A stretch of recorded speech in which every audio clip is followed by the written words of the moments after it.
Melanated family, we back for a brand new episode of the Melanated Convo podcast. And today, I got a resident of the show, a brother who was around me and with me through this journey from the beginning. You know what I mean? So I got my homeboy on the show, communication specialist is what I call him, my brother Jermaine Morris. How you doing today, Jermaine? I'm good. I'm good today. Just getting everything. Today's been a day, but we're here together. Yeah, we're here together. Definitely. So I'm happy to have my brother back on the show.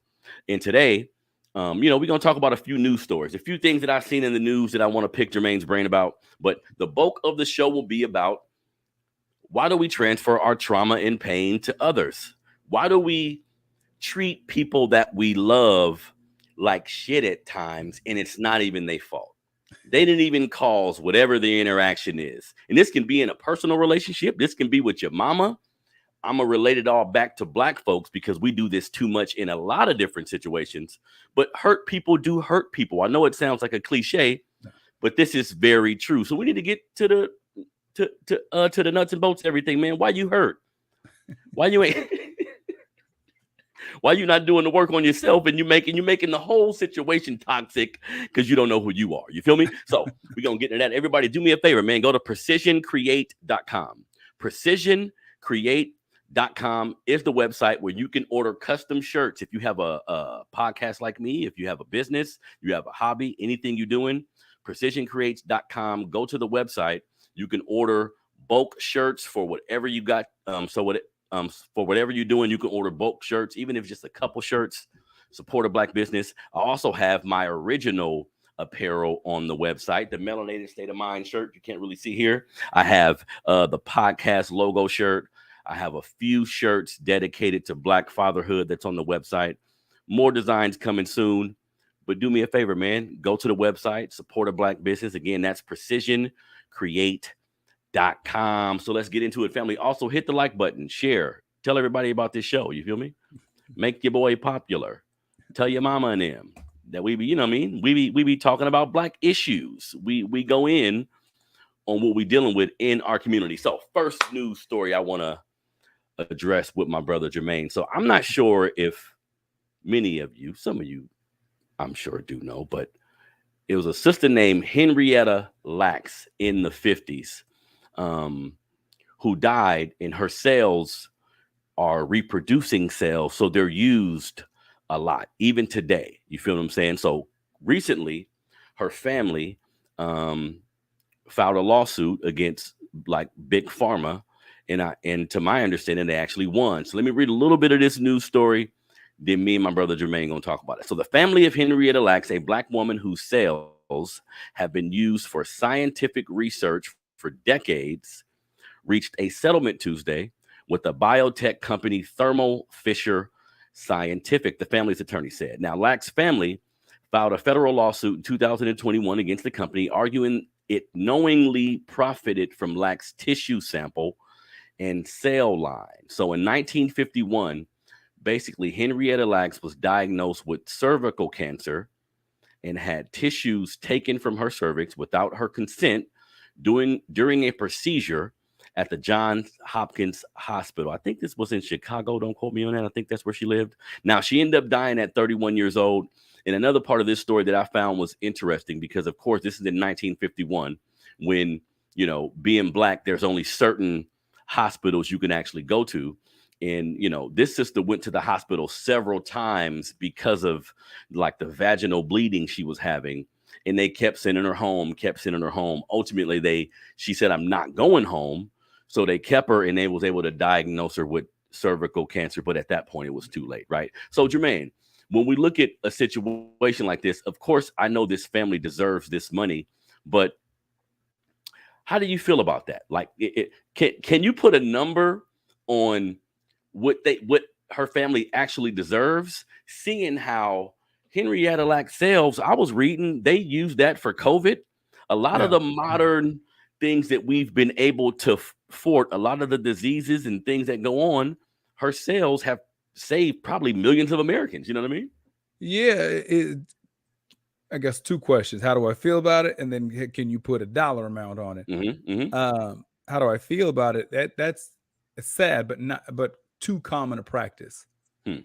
You know, there's a lot of you go historically where our organs and tissue and cells have been taken without consent or knowledge for how they're going to be used, and then there's been a whole lot of money profited off of what's been done with them.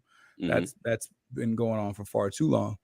And then can you put a dollar amount on what the family is worth? We're talking about, 51. These people are all still here.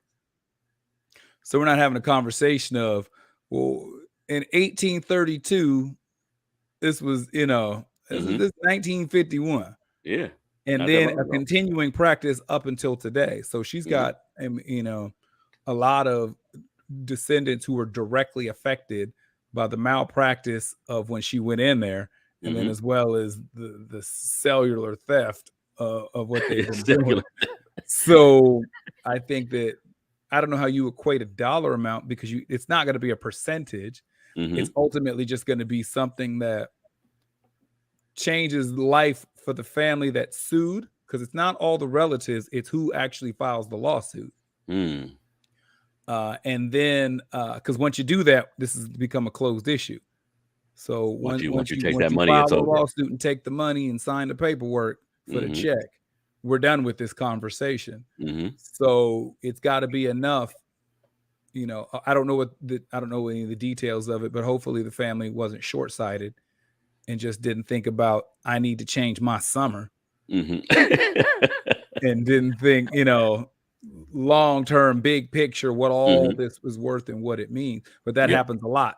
It does happen a lot. Not in a good situation, they just take the check that's dangling in front of them, and it's nowhere near what the actual value is. But I think bringing I liked this news story because I think maybe some Black folks wasn't aware of who she is. You know what I mean? And just the impact that we've had on this society in so many different ways. This is just one instance, and this is. It sad story too, because the woman was 31 years old.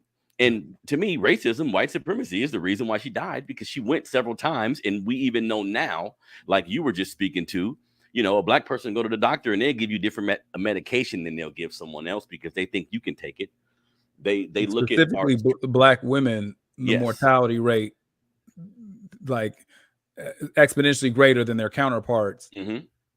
The same, I think the equivalent of what we talk about, the judicial or law enforcement, I think the equivalent for Black women is through the medical side. The medical side, having a baby, your cervix, like all these reproductive organs. That's a good point. So hopefully the family is thinking long term and want to change their family's lives long term with the money. But I think lawsuits like this, in situations like this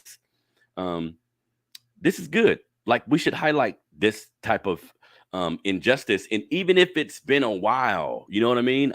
Because just on a caveat, I seen how Biden is honoring Emmett Till with a monument.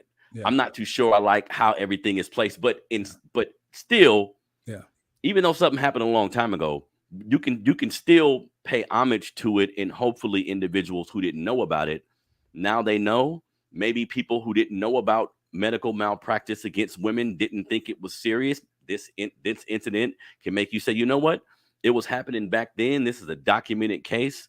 So good for this sister's family. You know what I mean, Jermaine? Yeah. I personally would have felt better if he'd executive ordered and arrest that woman while she was still alive. And look, I said that just for the conversation we having, but I don't like the idea of that monument at all, especially when there was a person alive until recently.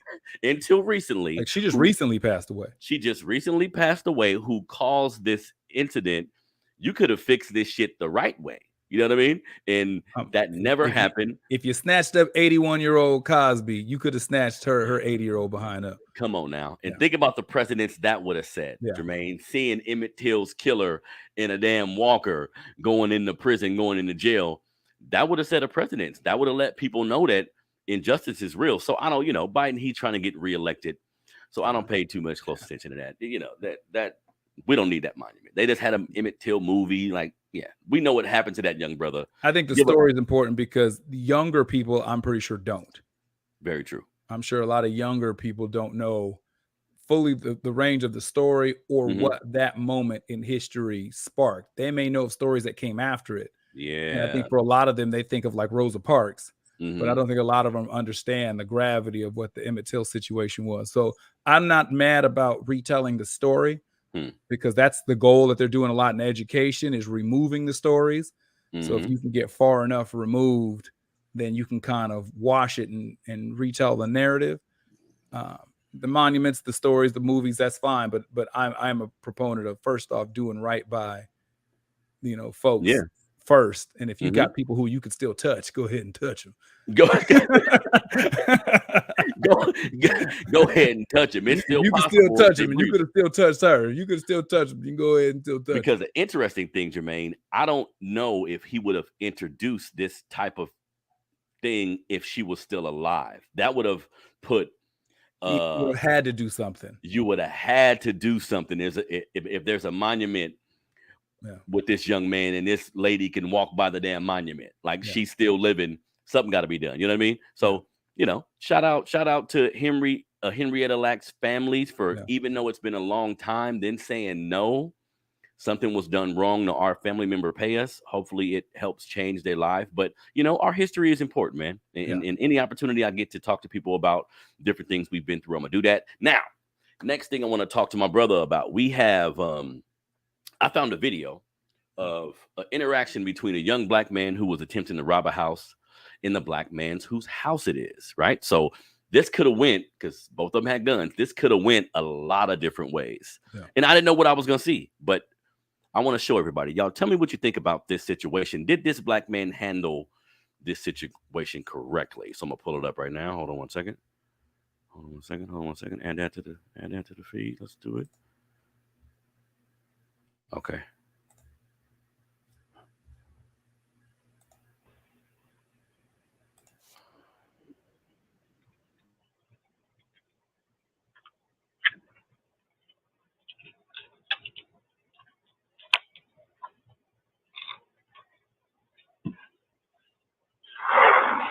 What's up, bro?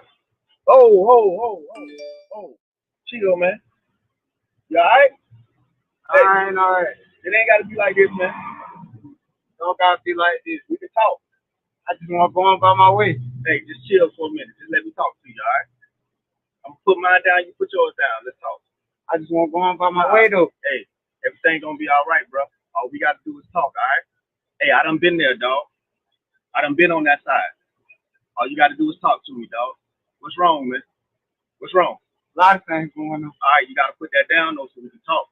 And let's talk about what you got going on. I promise you. Bro, I ain't going to call the police or nothing. But you got to talk to me, all right? You can't do it like this. Let's just talk, bro. You want to make some money? Let's talk about making some money. All right? All right? This ain't the life you want to live, bro. Come talk to me. I'm putting mine down now. Come on in. Come talk to me, man. This is my brother, man. All right, my little brother. Let's talk about your little brother in the house, dog. Let's get from out here. All right.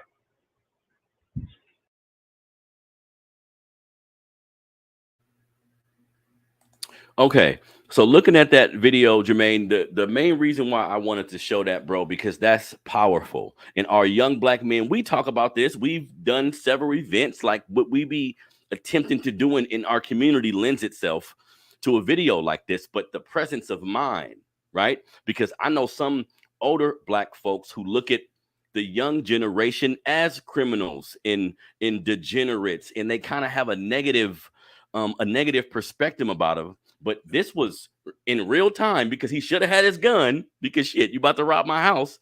I need to protect my house. But the presence of mind to apply that much love to a young black man, think about where we would be if everyday black men in multiple situations seen a young black man going through this. And instead of saying he's a criminal, he's a degenerate, he need to be in jail, you use empathy. You know what I mean? Yeah. I think a lot of things are in place, and a lot of special happened in that moment because that the person who the homeowner was in that spirit of understanding and of grace for the young man's situation, that the young man was in that spirit of being open to listening and to opening up, because the homeowner turned his back on this guy who showed up to invade his house. When he walked in, he dropped his gun and walked in first with this man behind him with a gun in his hand. This story could have very easily went differently. Yep. Even though the homeowner went at it with the best of intentions. So there was a lot of extra that was in this moment. But let's just say it's not as extreme. And it's in these cases where we have opportunities to humanize our young people and to see ourselves in them and to see, like, what are you going through? Like, talk to me about what's happening. Let's talk about your situation. Let's see if we can come up with some solutions, as opposed to just writing them off because of the situation they're currently in. This is true. Maybe they don't have a gun pulled at you, but they out there selling stuff. They're out there selling themselves. They're out there involved in situations that we know how it ends. Sometimes, so instead of being in that position where we just going to judge them, or we have to make sure that we punish them, being in that space of listening and understanding and actually trying to be a support for them. Definitely. And I think just, man, correct. Like putting your gun down, turning your back, that's a lot of trust you're applying to the situation, because little dude could have been like, okay, here's my opportunity. They easily went sideways. They could have easily went sideways. And that isn't a gun drawn at each other is an extreme situation. Yes. I just wish black men would take this stance when you see a young dude with his pants down, you see a young dude talking a particular way. We don't have to be the authority on things and tell people what to do. But if we love our community and we want to see improvements, you got to make that approach, because the young dude, because, this is a Ring camera, so they don't know this is going to be shown to the public. He's dealing with something. A lot of times, and it lends itself to what we're going to talk about, hurting people. A lot of times people just going through something, man. And you can look at them attempting to rob somebody or mistreat somebody. But a lot of times under all of that is the pain that they going through. And this young dude, I don't know if he had a father or not. Maybe he's never had a man tell him, nah, let's talk. What's going on? I talk to you. Because at times it's, dealing in our community, we'll have the mom or a woman who is applying empathy to whatever situation we going on, and or the situation that we have going on. And that's cool, but it's nothing. If for a young man, it's nothing like a man telling them, nah, what you going through? Because he was still stern with him. Like you ain't got to do this. You see what I'm saying? So that's important to me, Jermaine. We need to practice this more in our community. Yeah, just being open. Like I said, that is an incredibly extreme case. But when it's when it's still just a conversation. When it's just like, what are you doing? Like, because you say you coming to rob, so obviously you want to make some money. Obviously, you need money. So if money is what's going on, you may have a very short list of things that you think you can do to make money. Well, I'm a little longer in the tooth. I may have known some more ideas. I may have opportunities for you. I may be able to, like, if that's what your problem is, well, then that's a fixable problem. That's a fixable problem. And that young man need to be told by somebody, you're very lucky, because that he could have came out with that shotgun and just shot you. And if you're on his property, and I don't know what state they was in, Jermaine, but if you're on his property in particular states, he would have went down to the police station and then went back home. The homeowner had the drop on him. Had to drop on him. Young guy didn't have his gun drawn. When he was reaching at the door, and when the homeowner came with the gun drawn, he had to drop. If he really wanted to do something, he had that young man dead to rights. So the fact that, but I'm saying the spirit that he was in, I don't know that either one of these men, but obviously something was on that homeowner's heart. Something he saw in that young man, because he could have very easily just stayed inside. Dude was leaving. He could have let him walk away. Could let him walk away. This young black man could have went to a different races of person's house. Like the house he was in could have been a different person who came out shooting, who wouldn't even thought or called the police right away. The very next house he went to, this could have been a front page story when he showed up and the neighbor wasn't as spirited. And then it was like this was a fork in the road for both of them, where however this played out could have dramatically been different. But I understand what you're saying with us, like when it's not as extreme, about when we see each other and see younger versions of ourselves or even older versions of ourselves. Like seeing a human. Not a teenager, not a insert whatever term folks are calling themselves these days. Like just seeing a human being who's got things going on, and if they're behaving a certain way, there's probably a core reason for it. And I think at times we looking at just the world we live in and everything going on from a political standpoint to everything you have going on personally. If people want to make a change in the world, like you can just go put down your ballot and vote. That's one way to affect change, but you can do shit personally. And this was an example of something personally someone can do because if this young man's head is on straight, he could have considered this the change that needed to happen. This could have spearheaded him into going to college now. Now he wants to change his life just because a black man said, you know what, I see you. And the moment being so drastic, I think can affect him drastically too. Yeah. Because damn, this man could have killed me. There's no way that young man's life is the same after that encounter. Come on now. It's no way. You know what I mean? If it cements him in one direction or completely flips in the other, that is a dramatic fork in the road for whatever the rest of his life becomes. And that's important. So black men out there, try your best to be the conduit at times, even when it looks like that little dude don't want to listen. You know, I didn't been in the store and seeing young dudes yelling or cussing and screaming around old folks. Like the level of respect they have, their mentality is different, but we got to understand why. Jermaine, we got to understand that the crack babies didn't had babies. Yeah.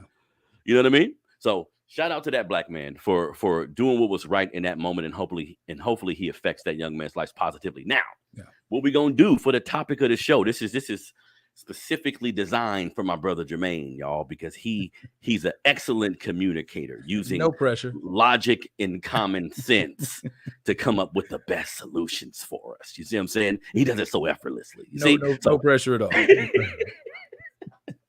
So I found this article that's detailing, because we all know hurt people. Like if you're going through something, things aren't right in your life, you didn't have trauma as a kid, that may leak into your relationships, how you talk to people, how you treat people. This is a fact. But I think it's important to go over why. Like, what are some of those characteristics that of a particular person that may make them be extraordinarily mean to a person, mean-spirited to a person, speak to their mom or their brother or their spouse a particular way, right? So what I'm going to do, Jermaine, is I'm going to read a few of the reasons it has here why hurt people, and we're going to dissect this and break it down because, you know, going to our community specifically, this happens a lot on so many different fronts, and some of us may not even know we're doing it. You feel me? So hit that like button, subscribe to the Melanated Convo on YouTube. I am on all these streaming or all the digital platforms as well. The digital numbers, probably the best numbers, actually. So shout out to everybody on Apple Podcasts, Spotify, Google Podcasts, all of these different audio-only platforms. I appreciate you guys. Continue to leave comments, share the audio. I appreciate that. Now, so Jermaine, thinking about hurting people, one of the things that it listed here is why hurt people. And this is something that we just kind of talked about in that story. Having like low empathy, like not being able to, because people always say like, you need to be able to like walk in someone else's shoes, see someone going through something and to empathize with them. You say, hey, what if I was going through that? What if that was me in that situation? Jermaine, why does it seem like that's so hard for people to do though? I think a couple of reasons. I think one reason could be is because they don't believe that anyone is doing that for them. Like I don't feel like anybody is kind of seeing things, like taking into consideration, you know, my walk, my struggle, my journey. Like everybody want me to see their point of view, but it doesn't seem like anybody's trying to see mine. So I've seen that. That can be a reason. Another one could just be exposure. You haven't had enough experiences in a particular realm to be able to put yourself in someone's shoes, perspective. Yeah. You're like, well, put yourself in their shoes. I don't know what they shoes. I don't even know that brand. That's great, because I've even been in situations where something happens with somebody and it seems so foreign, right? Yeah. Then that shit happened to me. And I'm like, oh, damn. I know why they said that. I know why they spoke to me that way. I know why they was going through what they was going through. So that's a factor, man. Like your experiences help change your perspective, and then that can help change how you address certain things. Yeah, like people who are not sympathetic or empathetic to the way that parents are dealing with small children who do not have them. Well, why don't you just? Why aren't you? Like, if you knew what this struggle was to get to here, you wouldn't be asking me why I just caved in and gave them the chicken nuggets. Like you would, like some people just have not had the experience or the position to be like, okay, I can see how you could get to this point. Hey, but Jermaine, what about the people? Because this happens to me all the time, especially doing everything that I do. Yeah. What about the person who don't have empathy, but they provide insight on some shit they ain't never did? So just like you saying, the person who didn't have a kid say, and they'll approach it that way. Why don't you just put him in a stroller? Why don't you just pick him up? You're like, damn, you ain't never had to go through this. So there's another thing. Unsolicited advice is different than somebody who has not had the lived experience, but can still be empathetic. So, I've never been broke, but I do know some stuff about finance. Me talking to you about how to get you no longer being broke, even though I've never been broke, is still valid because I'm familiar with how finance works. Yeah. So, well, you ain't never been broke and hungry. No, because I know finance, and I'm gonna tell you, and then you ain't gonna be broke and hungry anymore either. You don't have to have walked in everybody's shoes to have valuable information and or insight. Okay, so for instance, you've been on the radio for a long time. Let's say you go have drinks to go chill out with your homeboy who, he's a construction worker. He ain't never touched the microphone or nothing. But he say, you know what you need to do, Jermaine? You need to get this new microphone that works really well. I was watching on YouTube. You need to get this new microphone. You need to add this little intro to the beginning of your show, because I was reading that this could. How do you receive that information when you may be thinking they don't know what they're talking about? Is that your approach, or is it like, know what I'm gonna hear about? So staying in that vein. So number one, did I ask him? Because that's important.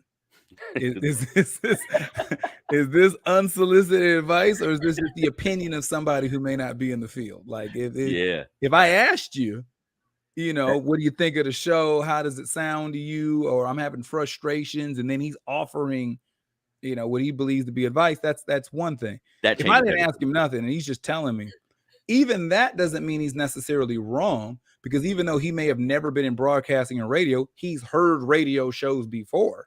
And if he can hear a quality difference between mine and the other stuff he listens to, or a quality difference in the visuals between mine and other stuff he's familiar with, to sit there and say, oh, I looked it up and Joe Rogan uses this mic and this camera and it gives this look and a slightly better sound. You might want to try that one for your show, because he may be correct.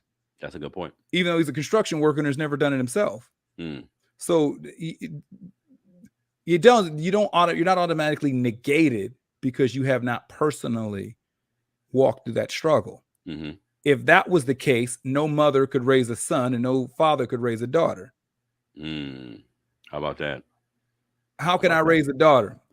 Well, there's some overlapping things, and there's some information that you can give that is still valid, even though you've never been a little girl. It doesn't mean that you just excuse me, automatically everything you have to say is void because you have not personally walked this step. You can have experiences or information or just an insight from a different set of eyes. Yeah. That can be helpful. Great. Yeah, because I know a lot of people work under the premise of, if you have not done this yourself, everything you say is And that I don't subscribe to that. I don't think you have to have walked everything. How many parents encourage their children to get better educations than the education they got? Or to go into different fields professionally, or how they address relationships because they never got married. They're expressing the importance of marriage to their children. Well, you've never been married. How you know? Well, I've had these experiences, and these let me know. So these experiences I'm using that I have had, the information that I do have, there is some overlap depending upon what we're talking about. That's a great point. That's a great point, because I have friends around me who give me information about things that I do, and that's how I look at it. Anybody who gives me information, I'm not just going to immediately say you don't know what you're talking about. Well, let me see, because perspective is everything, and sometimes somebody can just be looking at something from a different angle. They could have thought about something, read something that you haven't read yet. So I think it would behoove you to be open to the information, even though you may not. If you take somebody who's been an elementary school teacher for 20 years and has been a surrogate mother and or father to kids for 10, 15 years, and you compare them to somebody who's got a child who's 5. I'm not saying that the parent of the 5-year-old has more parenting experience than the person who may not have any biological children, but has been a first grade teacher for 20 years and has been a stand-in auntie or uncle to dozens of children for over a decade. Yeah. Well, you don't have any kids, you don't know. I think there's some overlapping information that can help you. Yeah, I've been around children. Yeah. Do you know what I mean? Like, so the idea, like I said, I don't think it's all or nothing. I'm a firm believer that most life is and as opposed to or. What do you mean by that? Most of the time, we like to look at things through the lens of this or that. Most things in life is this and that. This and that, more of a gray area than just black and white. It's overlapping. You this applies and that does, and this does and that does, instead of it's either A or B. And I think people hurt themselves, because I know I've been around individuals who literally remove the gray area when having conversations. Yeah. No, it's just this or that. And then like we were talking about perspective, they'll go through something and then that'll make them say, well, now I understand why somebody would lend itself to a little bit of the gray area. But having the empathy can make you look at the situation and say, you know what? Maybe I'm gonna look at it how they're seeing it. Maybe I'm gonna back up for a minute and quit being so bullheaded, because especially when we become adults, it seems like we find shit that we believe is true, and then that's it. It could be with how you were raised, or something you went through with your parents or something. But a lot of times we have beliefs that's based on our experiences, and we don't allow anything to challenge that. Yeah. And it constantly changes. You're damn right. All right. So the first one was low empathy as a reason that a hurt person can hurt someone else. Like you always arguing with your mama. You're in a situation where you ain't really got no close friends, and you're getting kind of the same information from all of them. Maybe it's you.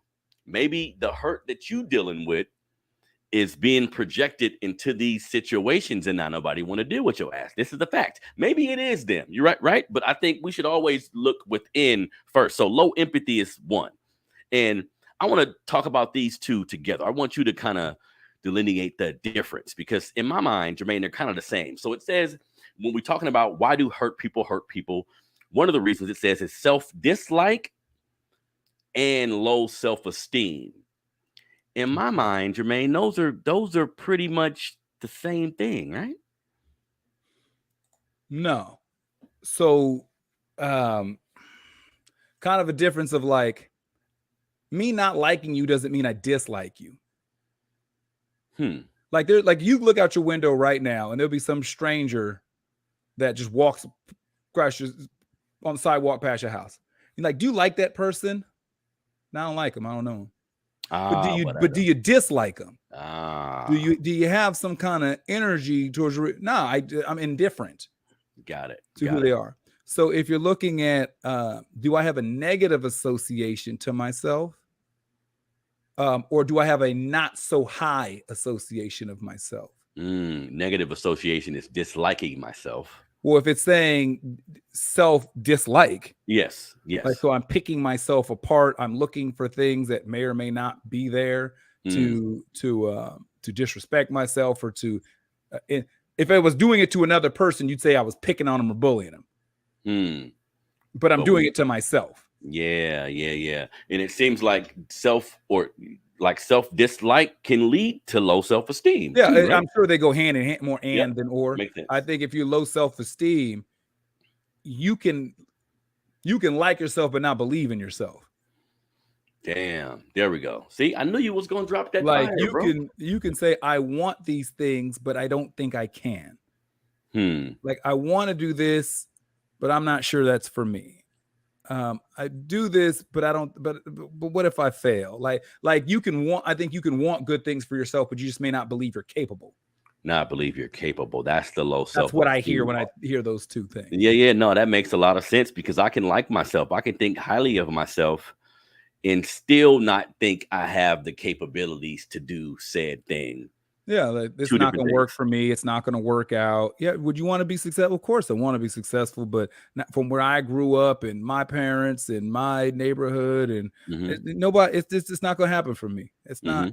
I'd love to have that, but and you can talk yourself down, not because you don't want it or think you want it for yourself, but you just don't think it's going to happen for you. Yeah, and then so on the flip side to that, it seems like to me a person with high self-esteem is a person who likes themselves, but then also says, I can do it, right? It may not be something that I'm familiar with, but I can do it. I believe I can. I still separate the two. You can have high self-esteem in your abilities and still not necessarily like yourself.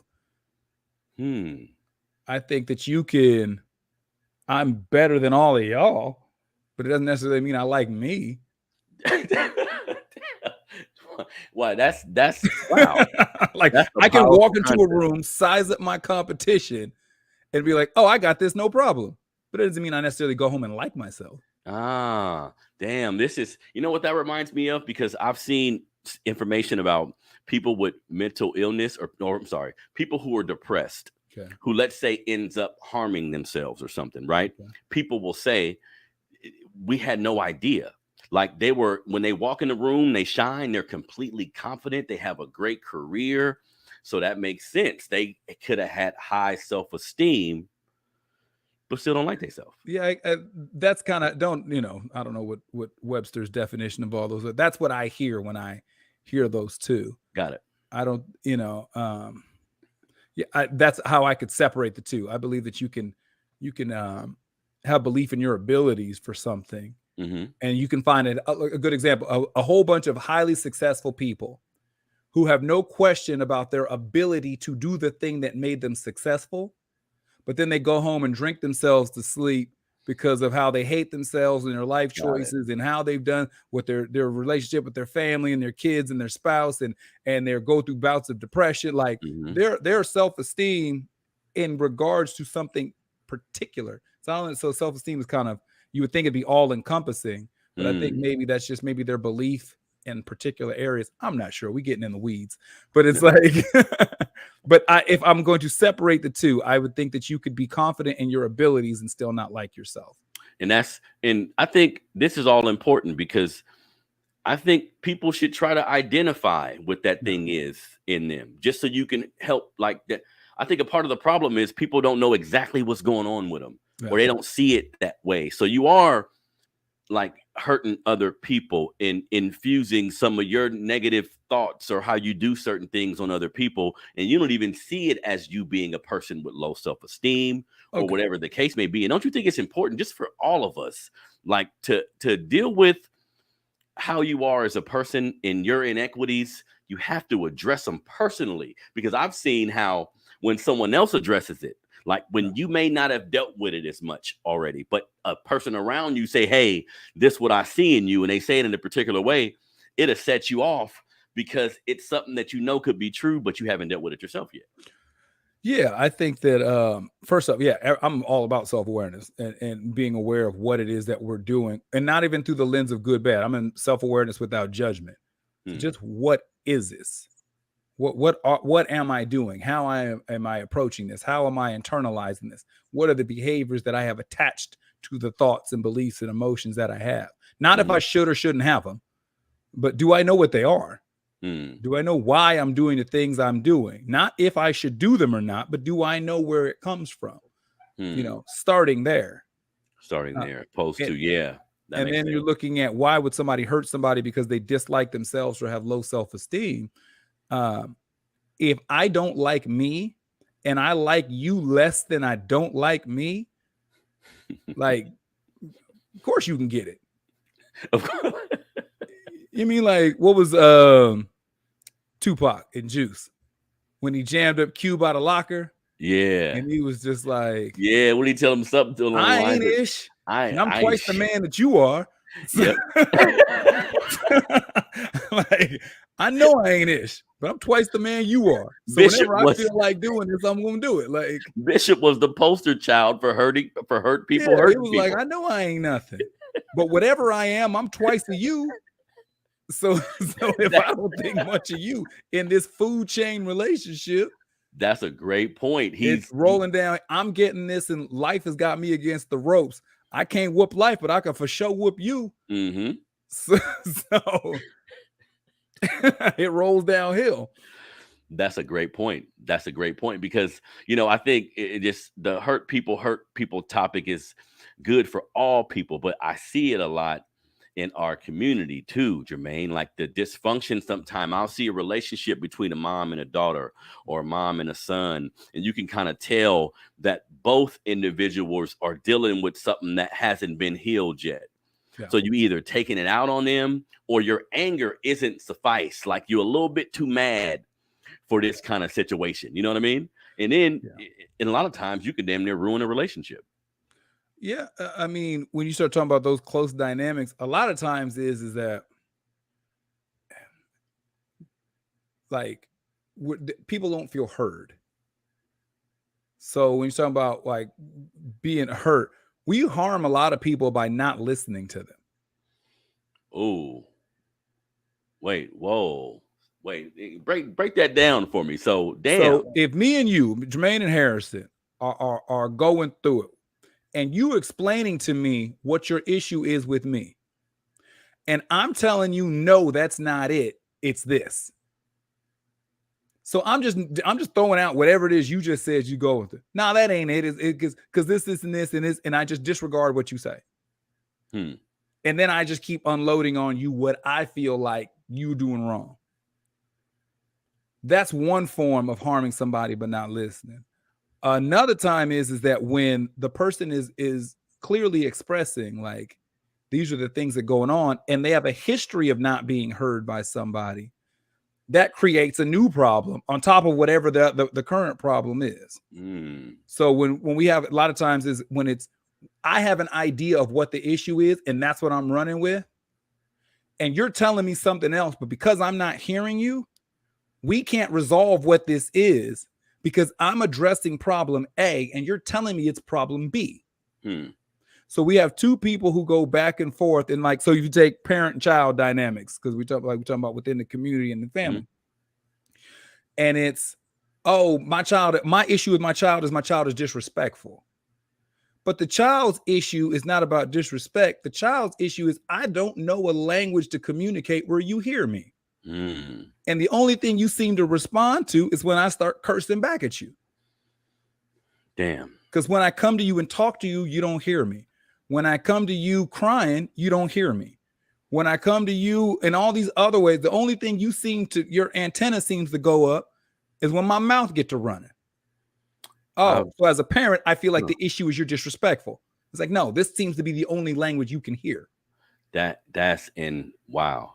That damn, hearing you say that, bro, because I've been in situations where I'm not gonna lie, people have told me like when I have to speak to you a certain way because the other ways I've tried didn't work, and I got to think, well, what were the other ways? Well, the other ways were very calm. The other ways were very dismissive and just kind of throwing it out there, and I didn't say shit. I didn't respond. But when you come yelling and stumping, now I got something to say. Now the person thinks, okay, this is how I got to get this person's attention. If I want him to talk to me, if I want her to talk to me, I got to yell and scream and stomp. Then even if I don't like the response, they'll give me a response. You know what I mean? Yeah. And it's the same thing as we were talking about the and or the or. Like, so if you're children, Hey, all right. Before I take off, before you all go to school, I need y'all to take out the trash and do the dishes. And you come back 30 minutes later and the trash is still sitting there and the dishes ain't washed. Hey, I know y'all are doing this and this, but hey, just make sure you don't forget about that trash and those dishes. And you come back 20 minutes later. Look, I told you how many times I got it. And then you see him scramble and run. All of a sudden start putting some Dawn in the sink and one is snatching up the hefty bag. We can come programmed to think that's the only language they understand. So then that becomes our approach every time we think we need them to do something. So we start negating that because I don't want to repeat myself twice. I'm just going to jump to yelling. Wow. Then the person who's on the other end is the new communication is yelling. And damn, I'm very aware of how important it is for me to listen to people. Yeah. Like when someone comes to me with an issue, a problem, like block out what I'm going through or what else I've been doing so I can listen like intently so I can help. But this makes a lot of sense. Like the backside to not listening. Black folks, you may find yourself in a like a volatile situation with another person, meaning y'all just yelling back and forth.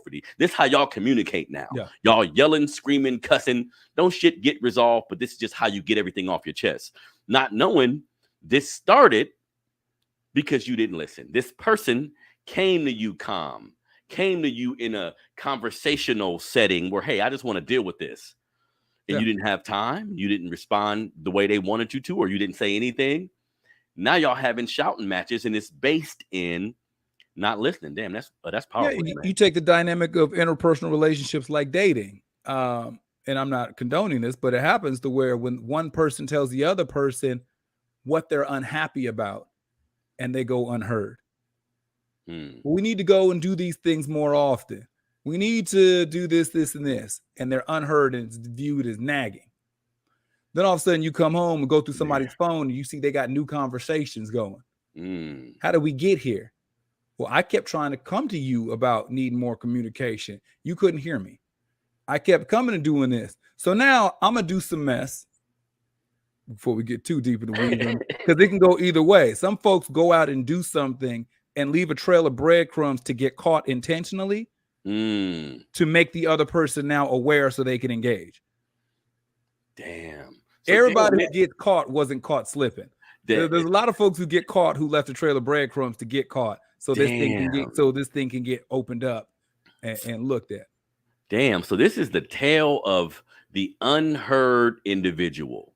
Yeah. Damn. So much can happen because we spoke about how children deal with situations like this, but it ain't just about kids. It's any relationship you in, and I swear I've been here, where somebody's telling you something they want or don't like. Yeah. But it's casual. It's not loud. It's not boisterous. It's just telling you what it is. Be careful if you don't listen, because how are they supposed to respond? Because that's something I'm thinking too. Damn, how are they supposed to respond if you need something from somebody that you're close to, someone you're around, someone you have to be around, and you're saying it the right way, and they don't respond? It's like you're damn near left to do whatever. You know what I mean? Like you're left to respond horribly yourself. And so this is the self-awareness part. How do I interpret urgency?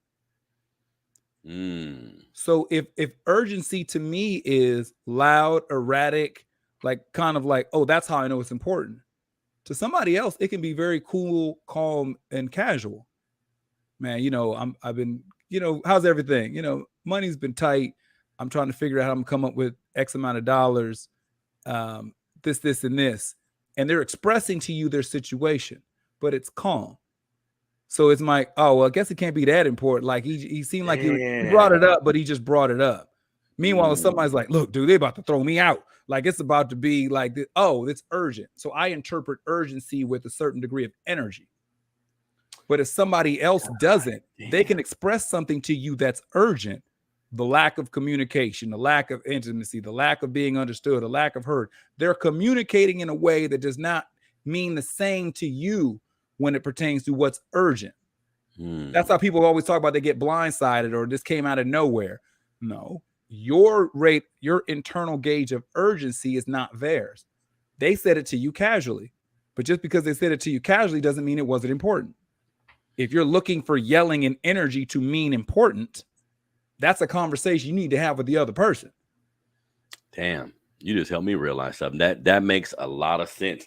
Your level of urgency could be different than someone else. Man, Jermaine, I gotta be honest. Sometimes I respond the fastest when I feel like everything's on the line. Yeah. Just like you said, hey, this is the problem. I need help. I'm like, okay, well, what we got to do? Well, that problem could have been just as pressing. They just casually said it. That's very important. That's very important. Like your urgency meter, because when you're in relationships, yours can be completely different than the other person's. So then there has to be a conversation and maybe meet in the middle or something. But things are urgent. Like a lot of times, things are urgent. When somebody asks you for something or asks you to do something, a lot of times it would be best if you did it right now. You know what I mean? You meant it the first time when you told them to wash the dishes and take out the trash. Mm-hmm. Like, I don't mean it more the third time now that I'm yelling. I meant it the very first time I said it. Mm-hmm. The difference is now the third time that I'm yelling and cursing is now my issue is not the trash or the dishes. Now the issue is I feel disrespected. I feel disregarded. I feel like you think I'm playing with you. You think that you don't have to do what I say do in my house. You think now I'm taking the reason why the third time is yelling and intense because the first and second time were just about the dishes and the garbage. The third time is now a grocery list of things. And when we get to why do people hurt people, that's when you start saying hurtful stuff on that third time when you include all those other things into what you're talking about. You calmly said take out the trash and the dishes because you meant I need the trash out. I need the dishes washed. The second time, I need the trash out. I need the dishes washed. The third time is I'm not about to be disrespected in my house by you individuals who this, and now use a bunch of lazy MFers, a bunch of sorry SOBs, a bunch of all these things because now I'm bringing this grocery list of things that are not, and nothing on this grocery list are dishes or trash. And it's amazing way to put it that way, Jermaine, because I think people put themselves as a victim. So all you thinking about is the yelling and the screaming to get said thing accomplished. You're not even factoring in, I've told you this 5 times. So now that I'm yelling, it's like, oh, why you got to yell about it? Why you being so mean? It was like, nah, your urgency gauge it's different than mine. That's an important point. And the person right? who's on the receiving end, 5 years from now, if it's your children or your significant other, they're not going to remember how many times you told them to take out the trash and the garbage. They're going to remember what you called them when you did. Every insult that came out, every degrading or belittling comment, they're going to remember all that. And most of what we do, like 98% of what we do on a day-to-day basis, is just repeat. It's just the album on repeat, track list just on repeat. And what they'll hear on repeat are all those things you said to them in anger.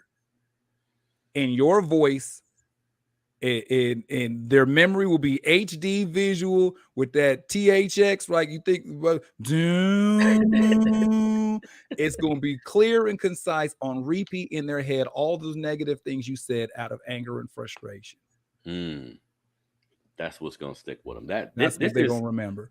I'm learning a lot, bro, because we all know, like, having a yelling match with any individual is damn near useless. Like yelling and screaming at people, sometimes we get frustrated, but it doesn't really work. You know what I mean? Like it doesn't really seem like it works the best. You see what I'm saying? But both sides have to be realistic about what's going on because we were talking about kids, but just individuals in general, maybe the problem that they're yelling about, they've tried to address it in other ways, and you didn't feel it was important. Screaming is the epitome of I'm not being heard. Screaming is you're damn right.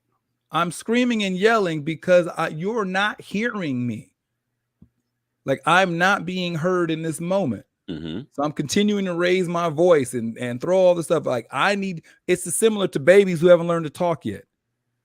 When a baby is hungry, needs to be changed, need to be something, and they're making noise in their mind. They're telling you this is what I need. But they're like, I'm saying it, but I don't see no peas in front of me. Like, I don't see, like, this diaper still on me. Yeah, Like, yeah. I'm making the noises, letting you know, like, hey, this ain't cool. And then what do they start doing? They start getting louder. And then when they start getting louder, then they start banging on stuff. Then they start hit like, you are not hearing me. So Damn, Jermaine, that's powerful, man, because that's from the beginning of being a human to being whatever age, it's still the same thing. It's the same thing. Because babies start throwing toys, they start screaming at the top of the lung. You are not listening to me. I told you I was hungry. Now, of course, I can't say I'm hungry, but I'm when saying... I said I told you I was hungry. Obviously, that's not a language that communicates with you. So I'm gonna start like till you get up and come on over here. And I'm like being a child that young, to me, that's some great shit, Jermaine. I just said I'm hungry in my mind. Yeah. I just said, yeah, it was gibberish to you. I just said I'm hungry. And babies, don't act like babies don't cuss you out. Anybody who's been around babies, they'll give looks to let you know, like, about time. Like, where you been? Like, what's them thoughts start to work in there too. Babies give side eyes all the time. Man, being humans, we're all going through the same emotions. Yeah. I'm learning, because some of this stuff I deal with personally. Sometimes I'm a horrible listener. Sometimes I'm like pretty selfish. I'm like, yeah, I'm gonna get around to it. Then they come back like, wait, I thought you was gone. I'm like, shit, I forgot. Why? My urgency meter, like how I view urgency and how you view it, is completely different. And I guess, like, for the sake of any relationship, it's worth having the conversation about that. So I have a process that I use with folks when it pertains to urgency. It's how I do my calendars. It's how I plan stuff out. And we give some free game in it to your listeners. And so I gauge things on a 1, 2, 3, or 4. So 1 is not important. 2, kind of important. 3, really important. 4 is an emergency. So what's the difference? An emergency is something that has repercussions within the next 24 hours, 36 tops. That's an emergency. That's something that requires action right now. Really important is typically within 48 hours, 48 to 72 hours. Kind of important, we start talking days, possibly a week. Not really important. It's usually not something that's mine. Like if somebody's like, hey, can you, man, I got this lawnmower. I need help taking it. Can you help me pick it up in 2 weeks? This and that. That's a 1. Not important to me. If you get your lawnmower home, I don't really care. It's like, I'm not about to do anything that alters my day for that. Kind of important, depending upon who you are to me. So if it's my brother or my mom or something like that, it becomes kind of important. The same act, because it's them. You just raise it higher based on bumped up a stake because of who you are. So it becomes kind of important. I'll make some calls. I'll figure something out. Really important. It's mine. Like, I got to come pick this thing up. Hey, man, you got X. I bought it. I got to figure out a way to get this home. This is my lawnmower. I got to go get this out. An emergency. If you don't pick this up today, you lose your money. Or we just going to set it out on the curb and good luck to what happens to it. Okay, this requires me getting up right now to go do something because it's important. So for a lot of us, when we look at our sense of urgency, communicating whatever that system is to the person you're with. Is this a 3 or a 4? Is this a 2? Damn. Is this a 1? Like, what is this? Like, you can figure out whatever your own system is. Those just, random example, but you can communicate. What is this? It's like a 3. Like, it's really important. My mom needed me to do something. Unless, I think the argument for you would be is unless your wife needed it first. I think everybody else, you gonna do it for your mom. It's really important. Like, most of y'all can take a back seat to this. It's a 3. What are we talking? It's a 1. I'm just in a mood. Oh, this ain't even important to you. You just like, you just bringing something up to me. If we go, we go. If we don't, we don't. It's not like, Damn, wait. So you gave to me. When someone requests something from you, asks you to do something, your presence, your money, anything, you immediately determine if it's 1 through 4. What is this? Huh. because my yeses are yeses. So if I commit to something, I'm a firm believer in that you're the master of what you say no to, but the slave to what you say yes to. That's goddamn. Man, if that ain't the truth. So whatever I commit to, I'm going to see through. So what am I committing to, and what's the probability that something greater may come up after I commit to it? Oh, this is a 1 or a 2 thing you're asking. Well, what does my life look like? My life is filled with a lot of 3s. So you'll get a I'll see. I'm not going to give you a yes. I said, as of right now, the answer is no. And if something changes, I'll let you know. That's important. You know what I mean? If it's something like doing this today, this I put as a 3. The only way for me not doing the show with you tonight is if an emergency came up. Got it. So anything else? Hey, are you free at this? No, I'm not. Can you come? No, I can't do that. Like, I've already made a commitment. It's a 3 on my chart. So unless an emergency, like someone's in the hospital, like something that really is really pressing, outside of that, everybody else is going to get a no. And that's such an important thing to me, man, because I'm learning, because to me, no used to mean I'm disappointing somebody. No would mean I'm letting someone down, not realizing committing to some shit I can't do is going to let them down even more. Yeah. So I have to laugh a little bit. I am so unbothered by letting somebody know. So here's the deal. People have the same rating system with me. So there are people who are 1, 2, 3s, and 4s with me.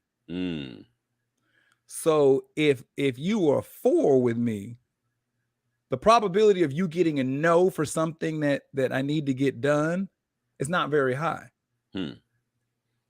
1s and 2s get the no's most of the time. Interesting. Sidebar out there, if anybody who sees this gets no's from me. Be like, wait a minute, am I a 2 in Jermaine's life? This is 1s and 2s. You not important, kind of a little important, like, you know. There's a handful of people who are 4s. That's stop whatever I'm doing, whatever I need to get to. If I need to get on a plane, if I need to shut down work, if I need to, whatever. There are some 4 people in my life. There's some 3 people. As soon as I get off, I'm on my way. I'll take tomorrow off for you. I'll move some stuff around to make something happen. Then there's some 2s, get in where you fit in. If it makes sense and it works out, I'm not adjusting or moving stuff. But if it falls into place and you happen to be standing there, all right. 1s, if you get a yes out of me, the sun is just shining on your side of the sidewalk. I'm feeling good that day. That's goddamn, Jermaine. That's amazing, bro. That's necessary. 1 get me to do something. That means everybody else was locked up, then locked into their day. Nobody asked me for nothing. And then a 1 got a yes out of me because like a running back, the hole opened up and they just was like, they caught me at the right time, the right day with no previous commitments. Damn. You know what I think the root in some of that, when I hear you say all of this, just thinking about myself personally and some of the ways I conduct myself. You want to keep your word, man. Yes. Like what you say you're gonna do, this is powerful. There's nothing like it. There's nothing like the feeling you can give somebody when you always keep your word. And it's nothing like the feeling you can give somebody if they don't know you're gonna come through. If they know your mouth said something, but they have no idea if actions is gonna follow. You know what I mean? It's a big deal to me that if I say yes, whoever I say it to is like, he said yes, he's coming. He said he's gonna do it, he's gonna do it. Like I may not know everything about everything, but if he said he's coming, he coming. Now with me, he may be late, but if he's but he gonna be here. He didn't say he's gonna be on time. He said he was gonna show up. But if he said he's gonna be on time, then he's gonna be on time.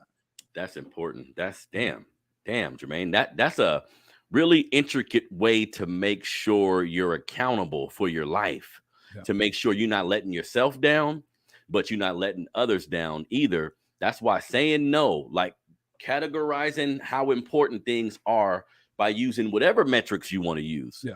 That shit is important, because if you got a family, if you got people who love you, if you're around people may need to depend on you at times for whatever it may be. I've been in situations where somebody said they're going to come, they don't show up. They're supposed to do said thing, they don't do it. That's the feeling where you almost like, fuck you. Like next time I'm going to be thinking, Are they really gonna do it? You know what I mean? That's a horrible position to be in. Yeah, and back to when we're talking about how to hurt people. If you don't have a core set of values and beliefs for yourself, you will inadvertently hurt people. So if you don't operate under principles of I'm gonna stand by my word, if your word is just like a whatever, people will start relying on you and you're not following through, you're not showing up. Because you don't value your word, it doesn't mean anything to you to not show up. Yep. But you'll inadvertently be hurting all the people who their word does mean something. You know, and so I'm saying understand yourself. And I don't even do it with the judgment. If you're like, look, I'll just make commitments to anybody, I ain't gonna follow through with nothing. If you can say that off the jump, if you say that off the dribble, look, man, I just be saying stuff. Like keep it a buck. Like I just be talking. That's it. Like if you just okay, then I'm gonna take that for dudes to take your time. Man, I'm out here selling dreams. I'm out here selling dreams. Okay. I'm not taking nothing you say to heart because you told me you out here selling dreams. So like, and I'm not even telling you wrong for doing it, but we all are familiar with that's my thing, without judgment. Like however you move, however you roll, can you be honest with whatever that is? I'm not even telling you to stop doing it. But if you tell somebody off the dribble, just like first dribble, I got a tendency to lie. I don't really follow through. I'm inconsistent, kind of flighty. I'm gonna tell you, you know, this is how I move, this is how whatever. And there's a tomorrow with that person, then that person can't ever then that person, for anything that happens after that person is more so doing to themselves. That's powerful. That's powerful because this is rooted in being honest with yourself. Yeah, this person told me. Yeah, they don't pay nobody back, and I still gave him $500 anyway. Now, how am I mad he ain't paid me back? This is a fact. He told me he don't pay nobody back. I think that's the problem people run into when they not being honest with who they are. Like maybe you want to be better or you want to be a different version of yourself, but that's not what you're displaying. So if you don't mention that, then now you're a liar.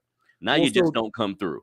This goes into one of those examples of one that they were given. I think it was the last one where you're choosing these types of people that you get hurt by. You're like, so why do hurt people hurt people? Because sometimes you sought them out. That's true. Based on what I believe I could change them. Yeah. I'm trying to be Captain Save them. I'm trying to swoop in and do this and Joe Clark, and I'm gonna come in and save somebody, fix somebody's life, and do what? Okay, you specifically pick somebody who's most likely going to hurt you. That's a great point. Every last one of your girlfriends told you he done got 3 babies in a row by 3 different women and didn't stick around for none of them, but you gonna be special because you're number 4. You gonna help him see the light. You knew going in what he was. Yeah, and this going in who she was. That happens all the time, and then people want to cry foul when they give you a display of the bullshit you accepted. It's like, well, no, wait, what's going on? Yeah, well, no, and I'm not even talking about you familiar with the frog and the scorpion? So the frog and the scorpion was lying to the frog. Remember the story? Yeah, for those. So like when the flood came through and the scorpion needed a ride to cross the other side, and the frog popped up and he's like, "You're gonna sting me if I give you a ride." Nah, why would I sting you? We both drowned. Like I'm not even on that. Like I'm just trying to get to the other side and keep it moving. Like I got some. Like we're not talking about those people where you choose to see something in them, but they're blatantly lying. This is the scorpion on the curb. Like, yeah, I'm just doing scorpion stuff. You gonna give me a ride or what? And you tell yourself, well, if I do this, he probably won't, and this and such, whatever. Yeah. Okay, and then you get stung. Okay, well, why did they hurt you? Because they was gonna hurt whoever gave them a ride. You knew they hurt people. you know, they look for people to hurt. Mm-hmm. You signed up for this situation. I'm not saying you deserve somebody to hurt you, but there are people who, you know, seek people out who are in particular situations and places in life who are going through things, and they implement themselves in these situations and scenarios with a high probability of pain. Wait, so in your opinion, to do that to yourself, so that must be a person who has been hurt themselves, or maybe aren't really self-realized. Like, why would you welcome that type of treatment from someone when you know what the outcome is? If you're a man whose mother had substance abuse problems, she was alcoholic, on drugs, she battled it your entire childhood, you were always trying to be there for your mom, you was always trying to help her out, or she was going through whatever she was going through, in and out of jail, complications, whatever. So then you go out and find a woman who's got drug abuse problems, alcoholism, in and out of jail, going through all the same struggles. So you can try to save this woman when you felt like you couldn't save your mom. And this woman steals from you, does all the things that are in alignment with somebody who's going through those issues. Okay, you signed up for this for a particular reason, if you knew about it or not.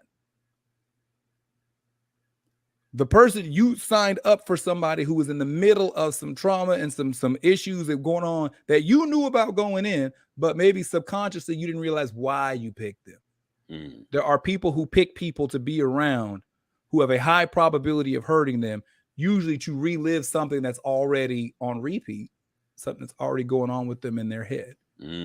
Something, family history, trauma with your parents, trauma with your last partner, whatever that could have been. And some of these things, Jermaine, seem like it's on autopilot. Like someone isn't consciously putting themselves in these situations. It's just how their brain is wired based on their experiences. You know what I mean? You grew up with an abusive person, so you pick an abuser. So see if you can stop this abuser because you couldn't stop the one you grew up with. But inevitably you get abused by them. Trying to fix what you couldn't when you, damn, that's deep, man. That's deep, man. I think that's why the whole process of like how we have children, how we start our family, how we bring new people into the world, very important, man, because we can be doing things to our children and we don't realize this is going to affect not just them in the future, but it's going to affect their family. It's going to affect how they pick their partner, how they converse with friends even. You know what I mean? So that's definitely important. Thank you, my brother Jermaine, stopping by the Melanated Convo again. I knew he was going to do that, y'all. See, I just set him up. You know what I mean? I just be saying stuff. Because a lot of times he be talking to me. I'm like, wait a minute, did he just hear the conversation I had an hour ago? But this is important. Like we need to, and one of the biggest things I've learned today, and one of the biggest takeaways I have is like the listening component. So yes, hurt people, but sometimes that person is on a path to hurt others because nobody heard them when they was hurt. Yes, because unheard people hurt people. Unheard people. So this is our kids. Your kid running the room telling you about some traumatic experience or something that happened at school, whatever it may be. We got to listen to them. Our partner, like in a cavalier manner, may say, hey, this is what I need to be done. Can you do it or not? You better address it, because then you'll have someone yelling and screaming and being highly frustrated with you, and you may not even know what's going on. You know what I mean, Jermaine? Yeah. And if people go back and watch that video, one of the important things about that video is that when the homeowner was asking the kid in the yard, every point the kid made, the homeowner said back to him because he was listening to him. What's going on? Things are bad. What was bad? What's happening? My little brother. Well, what's up with your little brher? Let's talk about it. Wow. That the homeowner heard him. Yeah. And that kid felt heard. Kid felt that. So to bring everything home, Jermaine, that was probably one of the main reasons why he was like, let me put this gun down, because the homeowner could have had like a similar energy if I want to help, but when the young man said something, say something back completely different. Yeah, because that means I want to help you the way I want to help you, Oh as man, opposed to come I on want to now. help you with what you're saying you need help with. Come on now. Do we all know somebody that want to help you and they can be genuine, but damn, you want to help me how you want to help me. Yeah. Like I don't even need your help in that way. I need it in this way. Yeah. But that all goes back to listening. So that's extremely important. Shout out to my brother Jermaine Morris, man, coming on the Melanated Convo, dropping that fire, right? Let's get our families together. Black family, how we communicate, like the trauma we've had to go through from this country's doing and just what we do to each other. You can vote for who you want to vote for. You can shop where you want to shop. You can live where you want to live. If you don't address some of this shit internally, you're going to have problems with people around you. Yeah. You know what I mean? So that's extremely important, Jermaine. Thank you for coming on the show, brother. Do me a favor, man. Tell everybody where can they find you for some of this wisdom, some of this guidance.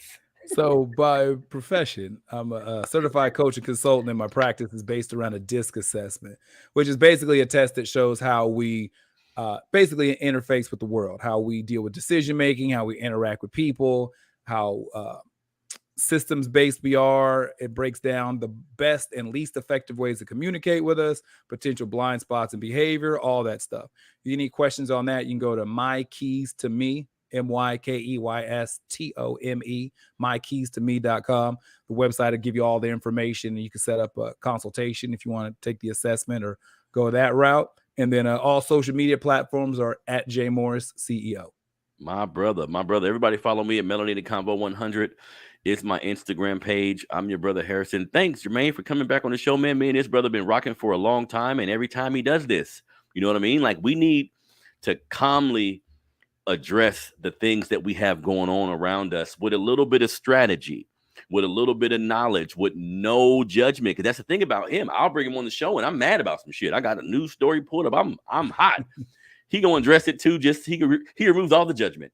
Like he not, you know, we both don't like racism, but the approach to situations is different sometimes, and that matters. Like how we approach things that we're mad about, that we're happy about, issues that we see.